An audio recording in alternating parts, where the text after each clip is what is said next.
So yun po, magandang hapon po. Tayo po ay magbubutas-butas na. At tayo po ay magtatanim ng hardin. Ayan po. Ayan, ayan kakunti pa lang nabutasan natin. Go. At ating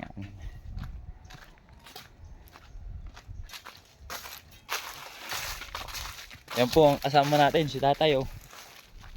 Ah, ito. Yan oh. Ayan po. Tara po. At ay uulan na. At tayo po din nag-hukay-hukay na. Let's go. Ayan, bubutas-butas po pala paglalagyan ng hardin. Ayan po. Din po ay pass forward na natin. Talagang napakatagal po niyan. Ang itatanim po pala diyan ay tag doon. Nasa 10,000 hardin. Kaya po napakadami. Meron po pong gamasin. Din po pala yung kamay ko nagiba na.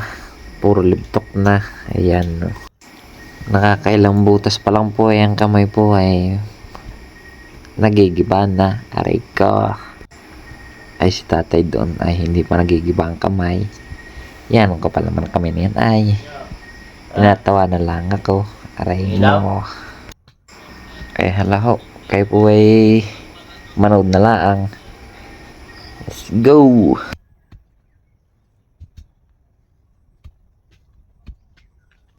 At din po yung nakapagubad na. Talagang manong banas. Tingnan nyo mo ng katawan. Talagang batak na batak. Ay, pero mas malaki pa rin yung nasa hulang ko. Si tatay. Ay miteg. Yan. Yan.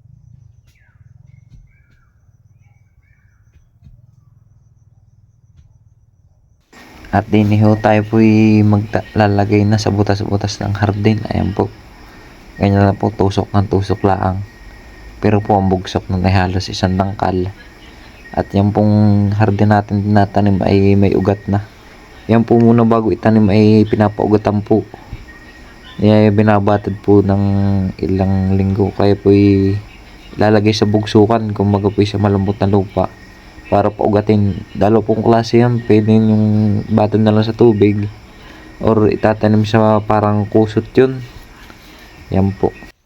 Saka ko na lang po kayo update ng mga ilang pang information tungkol dyan sa hardin na yan. Kung paano po ang diskarte. Kung bagay pagpibinta. O kung paano yan mabibinta. Yan po. Pero po bago yun sasabihin ko ay papakita ko muna kung paano pag-alaga niyan sa mga susunod kong video. Kumbaga po by step kumbaga. Ayan po. Ayan po. Diyan po kami nagtatanim-tanim na. Si tatay po makakatapos na ng isang plat. Ay ako hindi pa. Yan no. Ay mabagal pa. Pero po meron po dito ang kilalang barangay talaga puro hardin lang hanap buhay. Ay anong gaganda ng bahay daw. Talaga ang sinasad nagawa ng hardin daw. Yung po barangay Palali. Ika nga mga mag-hardin. Kilala po yun. Nadayo po ng iba't ibang lugar. Sa pagtitinda po nila ay binibinta nila ng paisa-isa ko ay 300 ganun po. Bay halimbawa sa 3.20 yan.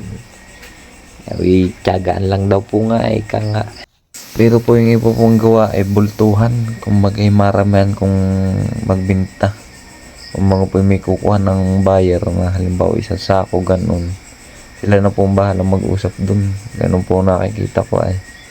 May bilang ba 100 peraso bibinta ng 3 sa isa ay kukwentahin na lang po sa 100. Ganun lang po ang gawin ng iba. Pero po may mga ilang pandiskarte din kung paano magbinta. Ayun po dito lang talaga kumbaga bago yan putehan ay mga 1 taon daw po. Kumbaga bagong may susupling diyan ayun mga suwi ika nga.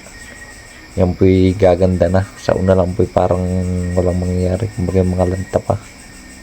Matagal po bago talaga mabenta yung ganyan. Pero pag nabenta naman po talaga ubos yan. Bago lang po kami mag-hardin kaya ayan. Yung kapatid ko po talaga mag-hardin.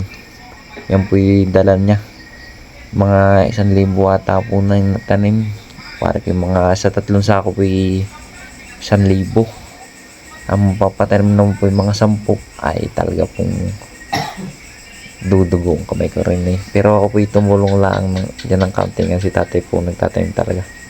Pinartidahan pa po ko at kahoy yung kanyang gamit ay talagang magaling. Yan po taan ni Barita. Pagkahoy po yung mahirap-hirap. Magaan po ay pag Barita isang lubog ng mga 3 ay ayos na. Pero po mga tigas ang lupa ay wala din. Mga ilang bugsukan. Talagang kami may dudugo pag walang gloves. Kaya po ay nung limot ko rin ay dapat may gloves talaga. Pag magaganyan. Ayan po. Din po pala ay bumagal na ako magbarita. Kaya ako ganyan na. Pinas forward na kaya mabilis. Tuloy kahit nadugong kamay. Kung mga po libtok-libtok na ay kumbaga parang may tubig yung balat, lubo. Yung po pag napisa yan, ang sakit noon. Pero ayos lang, kaya-kain tayo sila. Tuloy na yan. Kaya nga nasa probinsya ay dapat ay ang gawa ay pulido ang gawa. Yan no. Pag probinsya ay dapat ay sanay sa lahat ng gawain kahit mabagal, ayos lang yan. Basta tuloy. Laban ang laban kahit mukhang kalaban. Aray mo. At hala po kayo po yung manood na laang. At talagang namamaos na rin. Ala, munda lang po kayo. Let's go!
At din po pala ang oras ay mag-aalisin ko na ata kaya po kami papaalis na.